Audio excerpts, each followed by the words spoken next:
नमस्ते,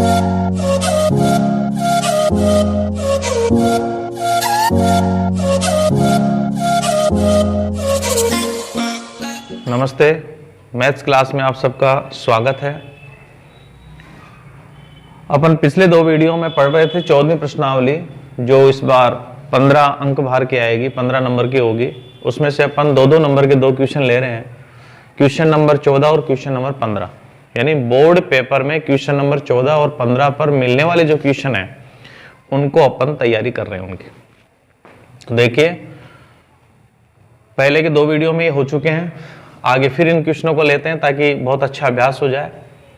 तो इसमें आप देख रहे हो कि 14वां क्वेश्चन जो है वो माध्य का आ रहा है और 15वां क्वेश्चन बहुलक का आ रहा है। बड़े सरल और अच्छे क्वेश्चन है। तो अगले अपन क्वेश्चन और लेते हैं, जैसे क्वेश्चन नंबर 14वां लेते हैं।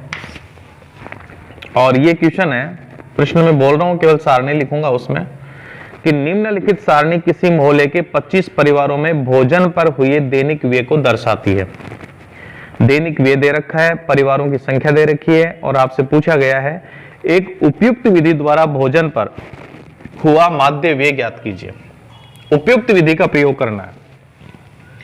तो देखिए, इसमें आपको दिया हुआ है दैनिक व्यय।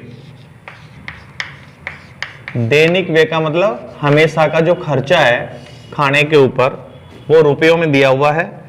और इसमें लिखा है वर्ग अंतराल में 100 से 150, 150 से 200, 200 से 250, 250 से 300 और 300 से 350। यानी इसमें 50 का अंतराल है। और आगे दिया है परिवारों की संख्या, परिवारों की संख्या। और परिवारों की संख्या इसमें दे रखी है 4, 5, 12, 2 और 2। इसमें हमें माध्य ज्ञात करना है। क्या निकालना है? हमें माध्य ज्ञात करना है। तो देखिए, माध्य के लिए सबसे पहले अपन निकालते हैं x। अब तो शायद आपको याद हो गया होगा कैसे करना है। एक तरह से रूपरेखा तैयार हो जाती है, जैसे निबंध की करते हो आप। दैनिक व्यय वर्ग अंतराल में है तो आप यहां लिख दें वर्ग, और परिवारों की संख्या यानी ये बारंबारता है f। तो हमें वर्ग अंतराल और f दिया हुआ है। माध्य ज्ञात करने के लिए सबसे पहले x ज्ञात करेंगे। तो देखिए, x कैसे निकलता है। जैसे अपन जानते हैं कि दूध में घी होता है, लेकिन वो दिखता नहीं है। उसके लिए गर्म करें, उसे जमाएं, ठंडा करें, फिर उसको मथें, तब जाकर के वो निकलता है। तो ये मान के चलो कि आपको ये दूध दिया हुआ है, इसमें से आपको घी निकालना है। तो वो विधि मैं आपको बता रहा हूं कि अंतराल देख लीजिए सब में सही है कि नहीं है। 50 का अंतराल है। पहले वर्ग की ऊपरी सीमा दूसरे वर्ग की निम्न सीमा बन रही है, इसका मतलब ये बिल्कुल सही है। अंतराल इसमें है 50 का, तो 50 का आधा कीजिए 25। जो 25 आएगा उसको निम्न सीमा में जोड़ना है, x निकल जाएगा। तो 100 में 25 को जोड़ेंगे तो यह आएगा 125, 150 में 25 को जोड़ेंगे तो यह आएगा 175, 200 में 25 को जोड़ेंगे तो यह आएगा 225, 250 में 25 को जोड़ेंगे तो 275 और 300 में 25 को जोड़ेंगे तो 325। अब हमें x के बीच में से a लेना है। क्यों? क्योंकि हम पद विचलन विधि लगाएंगे। इसमें कह रहा है उपयुक्त विधि लगाइए। तो देखो, एक तो हमारे पास है प्रत्यक्ष विधि, सिग्मा fx, इसको गुणा करें, फिर उसका योग करें, सिग्मा f का उसमें भाग दें। तो ध्यान से देखिए, f के मान तो छोटे हैं, लेकिन देखो x के मान बहुत बड़े हैं। गुणा करने पर ये मान बहुत बड़े हो जाएंगे और बड़ी संख्याओं को सरल करना बड़ा मुश्किल होता है। इसलिए आप इसको सरल करने के लिए पद विचलन विधि का प्रयोग करें। तो पद विचलन विधि में x के बीच में से a माना जाता है। तो देखो, ये 1, 2, 3, 4, 5 संख्याएं हैं, तो 2 ऊपर से छोड़ दें, 2 नीचे से, तो ये बीच वाला जो पद होगा ये a हो जाएगा। a के जस्ट सामने आप यहां लिखेंगे d, तो d के सामने यहां हो जाएगा 0। ऊपर की तरफ माइनस में काउंटिंग लिख दो क्योंकि अंतराल समान है, आगे की तरफ प्लस में लिख दो। फिर अपन निकालेंगे FD। यहां पर अपन निकाल लेते हैं FD। F और D को गुणा करना है। देखो F यहां पर है, कहीं x और d को गुणा मत कर देना। तो 4 को -2 से गुणा किया तो यह आएगा -8, 5 को -1 से गुणा करो तो यह आएगा -5, 12 को 0 से गुणा करो 0, 2 को 1 से गुणा करेंगे तो यह आएगा 2, और 2 को 2 से गुणा करेंगे यह आएगा 4। अब आप इसका योगफल करेंगे जिसे कहा जाएगा सिग्मा FD, और इधर F का जब टोटल करेंगे तो ये बनेगा सिग्मा F। तो यहां से देखिए माइनस की संख्या -8 और 5 यानी माइनस के 13 हैं, और प्लस के देखो 4 2 6 ये प्लस के हैं, तो यहां पर माइनस की संख्या ज्यादा है तो माइनस का चिन्ह लगा दो, और ज्यादा में से 6 को घटा दो, तो 13 में से 6 जाएंगे तो 7 बचेंगे, तो माइनस के आएंगे 7। तो सिग्मा FD लिख दो माइनस के 7। इधर सिग्मा F का टोटल करो तो देखो ये आएगा 5 4 9 2 11, 11 और 4 हो गए 15, हासिल की 1, ये हो गए 25। अब हम इसे पद विचलन विधि से हल करेंगे। तो यदि आप इस विधि का नाम लिखते हैं तो और भी अच्छा है, पद विचलन विधि। ये एक इस क्वेश्चन के लिए उपयुक्त विधि होगी क्योंकि इसमें x और f के मान बड़े हैं, अंतराल समान है, इसलिए अपन पद विचलन विधि का प्रयोग करेंगे। और वो फार्मूला होता है x बार बराबर होगा a प्लस के स्थिति में बटा होगा sigma FD upon sigma F into i. मान पुट कर दीजिए इसमें। तो देखिए a का मान हमारे पास आया 225, आप टेबल से देखिए, प्लस फिर बटा लगाओ, सिग्मा FD का मान हुआ माइनस के 7 ये वाला, और सिग्मा F ये 25 है, और अंतराल देखिए, अंतराल इसमें आ रहा है हमारे पास 50 का। तो देखो 25 से ये 50 दो बार कट जाएंगे। अब यहां देखना 225, ये प्लस ये माइनस तो चिन्ह आएगा माइनस का, और 7 को 2 से गुणा करेंगे तो ये 14 माइनस के बनेंगे। घटा दीजिए, 5 में से 4 जाएंगे तो 1 बचेगा, 2 में से 1 जाएगा 1 बचेगा, और ये 2, तो 211 इसका माध्य होगा। बड़ी अच्छी संख्याएं दी हैं कि ये पूरी पूरी कट भी गई और सरल भी हो गया। अब यहां पर देखो दैनिक व्यय लिखा हुआ था, दैनिक व्यय था रुपयों में, इसलिए इसकी इकाई जरूर लिखें।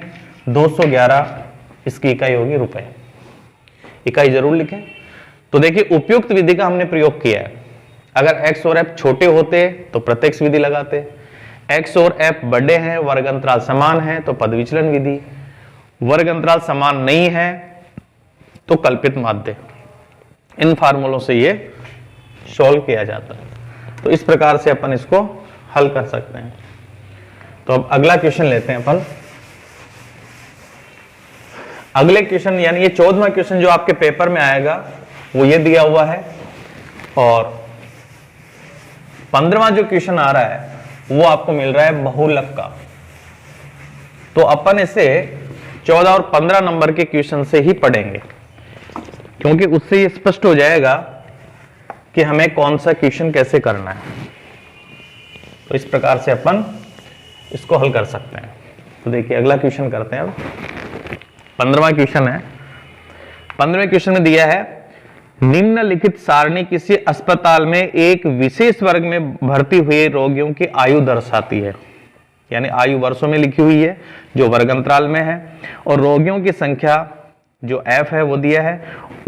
उपर्युक्त आंकड़ों का बहुलक ज्ञात कीजिए। यहां पर हमें बहुलक ज्ञात करना है, यानी क्वेश्चन नंबर 15 जो बोर्ड पेपर में 15 नंबर पर आएगा, और इसमें हमें ज्ञात करना है बहुलक। तो बहुलक का फार्मूला तुरंत आपके दिमाग में होना चाहिए, बार बार लिख करके आप याद करें, देखें, याद हो जाएगा, प्रयोग करने से याद हो जाता है। तो देखो यहां दे रखा है आयु, आयु दे रखी है वर्षों में, और वर्ग अंतराल है 5 से 15, 15 से 25, 10 का अंतराल है, 25 से 35, 35 से 45, और 45 से 55, और 55 से 65। रोगियों की संख्या, रोगियों की संख्या, तो यहां पर देखो रोगियों की जो संख्या दे रखी है वो f का मान होगा तो ये दिया 6, 11, 21, 23, 14, 5। देखिए ध्यान रखें, बहुलक पूछा है तो बहुलक ही ज्ञात करना है। जल्दीबाजी में आपके दिमाग पे जो होता है वो कर लेते हैं, माध्य या माध्यक निकाल लेते हैं। तो मैं फिर आपको रिपीट कर रहा हूं, माध्य के लिए x ज्ञात होता है, माध्य के लिए CF ज्ञात होता है, और बहुलक में कोई नई सारणी नहीं बनती। तो देखिए ये तो है वर्ग अंतराल, और ये दूसरा मान दिया है f यानी बारंबारता। तो बहुलक, पहले भी देखो मैंने एक ट्रिक बताई थी, बहु यानी ज्यादा, लक यानी भाग्य। जिस बारंबारता का भाग्य सबसे ज्यादा है यानी सबसे बड़ा मान है वो आपको देखना है। तो यहां से यहां तक आप मान देखिए, सबसे बड़ा मान आपको 23 मिलेगा। तो ये बहुलक वर्ग होगा। 23 के संगत जो वर्ग अंतराल होगा वो बहुलक वर्ग कहा जाएगा। बहुलक वर्ग की निम्न सीमा 35 है, ऊपरी सीमा 45 है। बहुलक वर्ग की बारंबारता 23 है, बहुलक वर्ग के पूर्व की बारंबारता 21 है, और बहुलक वर्ग के बाद की या पश्चात की बारंबारता 14 है। अब हम इसको कैसे लिखेंगे? जो बीच में आपने बंद किया है आयत में, वो बीच वाला मान होगा f का। एक मान उसके ऊपर ले लेंगे, एक मान इसके नीचे ले लेंगे, और काउंटिंग देखो शुरू करेंगे। ये ऊपर वाला मान होगा f0, क्योंकि पहले 0 आता है। बीच वाले मान को लिखेंगे f1, और तीसरे मान को लिखेंगे f2।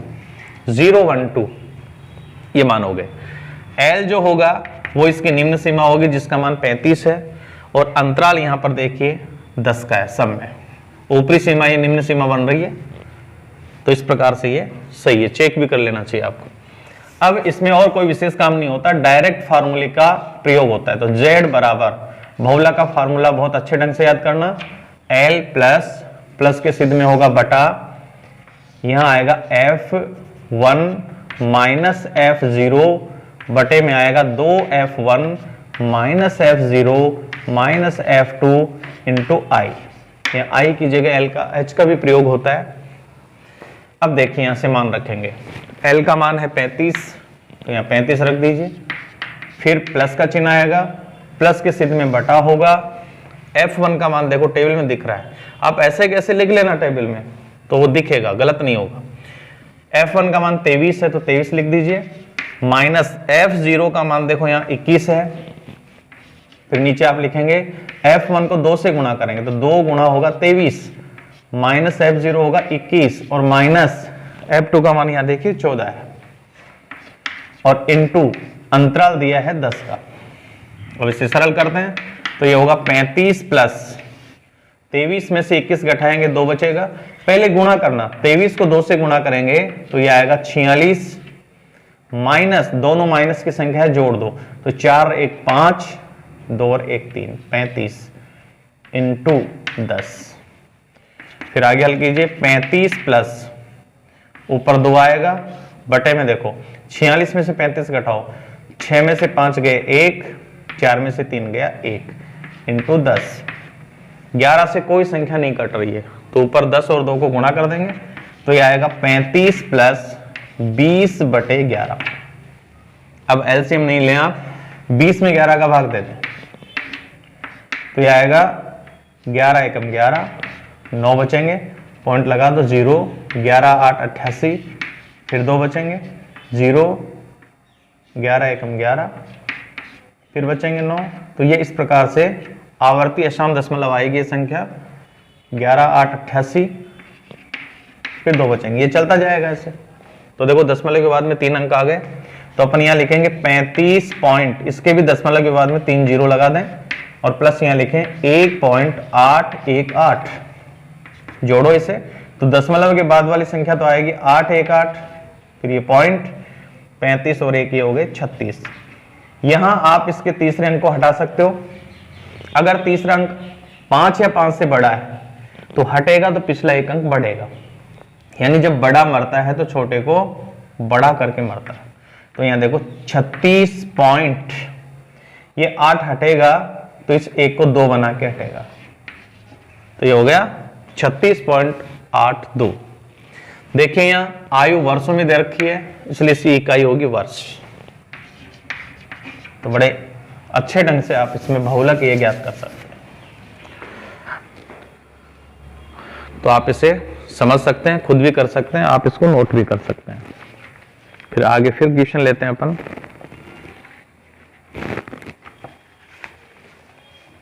ताकि आपको बहुत अच्छा अभ्यास हो जाए, तो इस प्रकार से आप इसको हल कर सकते हैं। अब हम शुरू में देखो क्वेश्चन नंबर 14 और 15 की तैयारी कर रहे हैं, 2-2 नंबर के हैं। अगर ये अच्छे ढंग से आपको याद हो जाएंगे तो आपके 4 अंक पक्के हो गए। ऐसे अपन अपने खाते में 1-1, 2-2 अंक बढ़ा बढ़ा करके और पहले पास मार्क तक पहुंचेंगे, फिर परसेंटेज बनाएंगे।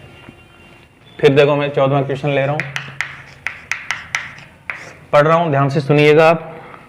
विद्यार्थियों के एक समूह द्वारा अपने पर्यावरण संचेतना अभियान के अंतर्गत एक सर्वेक्षण किया गया, जिसमें उन्होंने एक मोहल्ले के 20 घरों में लगे हुए पौधों से संबंधित निम्नलिखित आंकड़े एकत्रित किए। ये पौधों के आंकड़े हैं। प्रति घर माध्य की संख्या ज्ञात कीजिए। प्रति घर माध्य ज्ञात करना है। अब देखना है प्रत्यक्ष विधि लगाएं, पद विचलन लगाएं या फिर कल्पित माध्य लगाएं। माध्य ज्ञात करने के लिए आपने किस विधि का प्रयोग किया और क्यों, इसका जवाब भी देना है आपको। देखो शुरू में आपको दिया है पौधों की संख्या, पौधों की संख्या, और पौधों की संख्या जो है वो वर्ग अंतराल में है, तो मैं यहां वर्ग लिख देता हूं।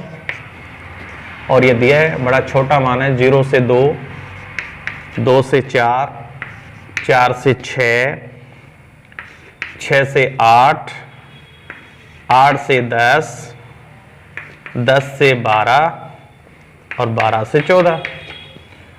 और आगे दिया इसमें घरों की संख्या, घरों की संख्या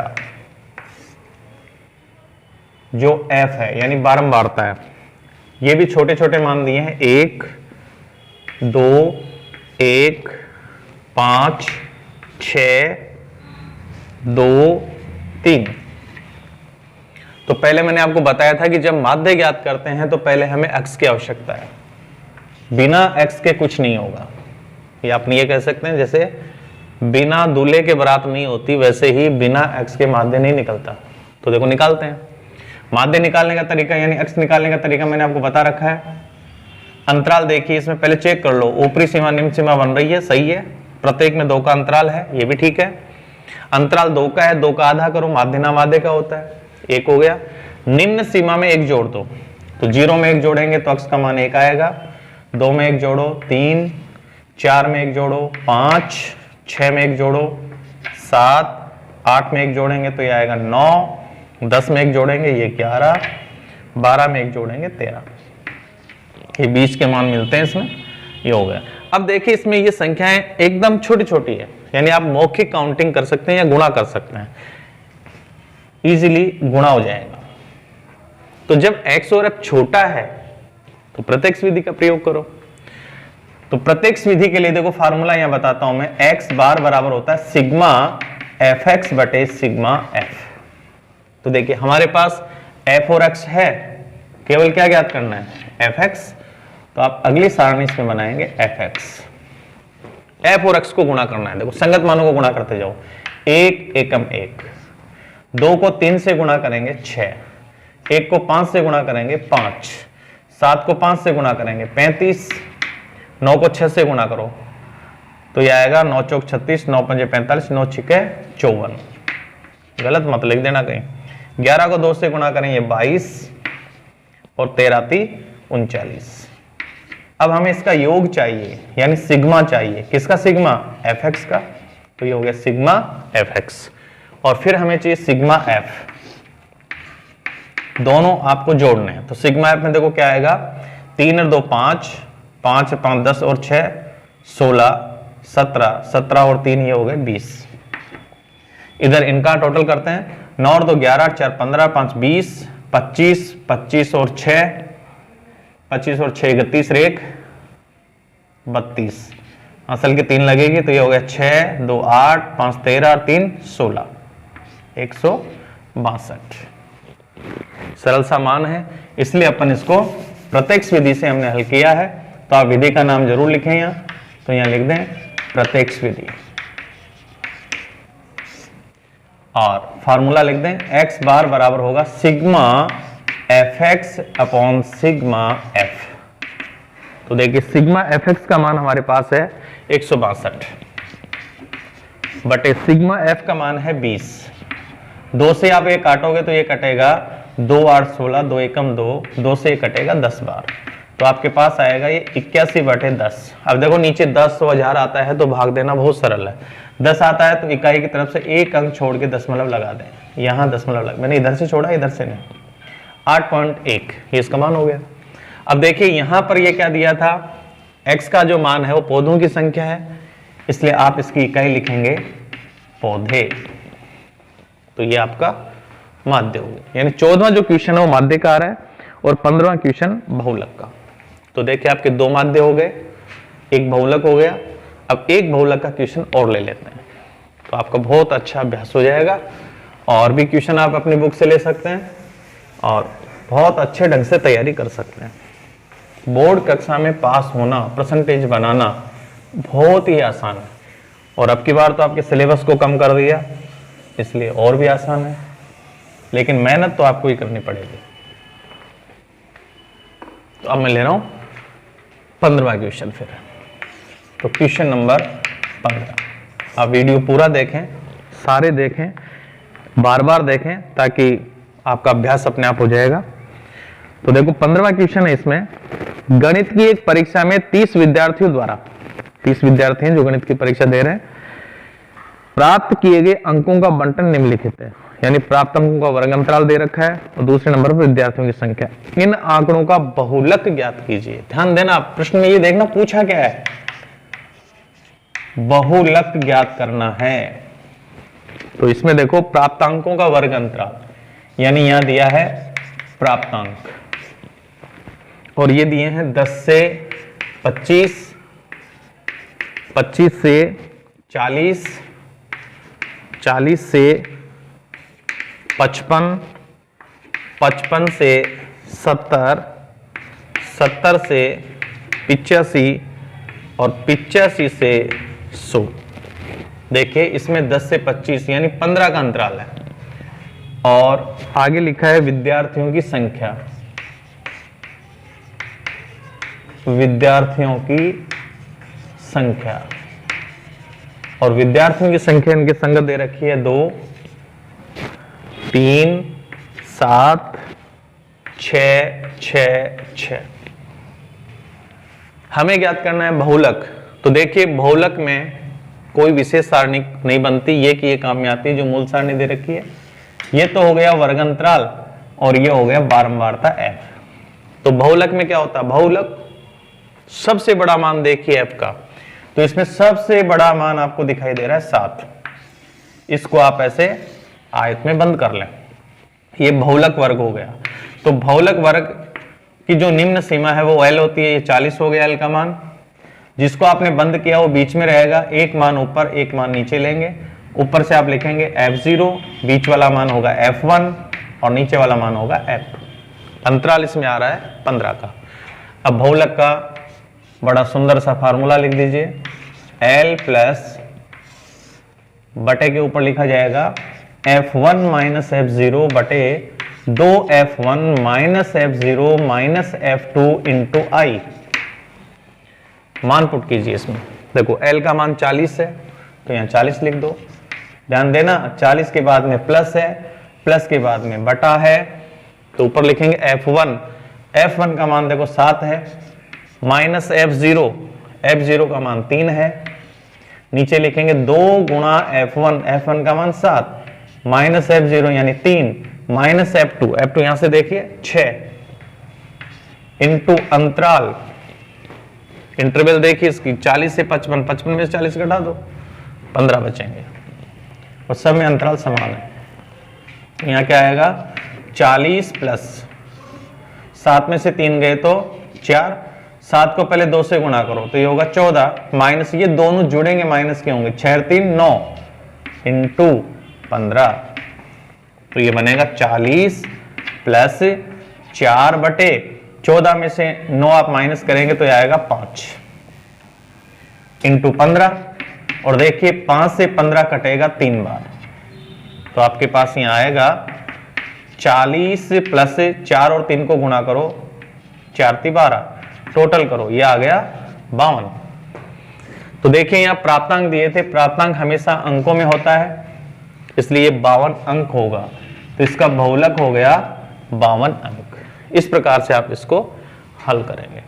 आगे फिर यही क्वेश्चन लेकर के आपसे फिर मिलेंगे, तब तक के लिए आप अपना ध्यान रखें और तैयारी करते रहें और अपने बुक से भी कुछ क्वेश्चन करें ताकि आपका अभ्यास हो जाए।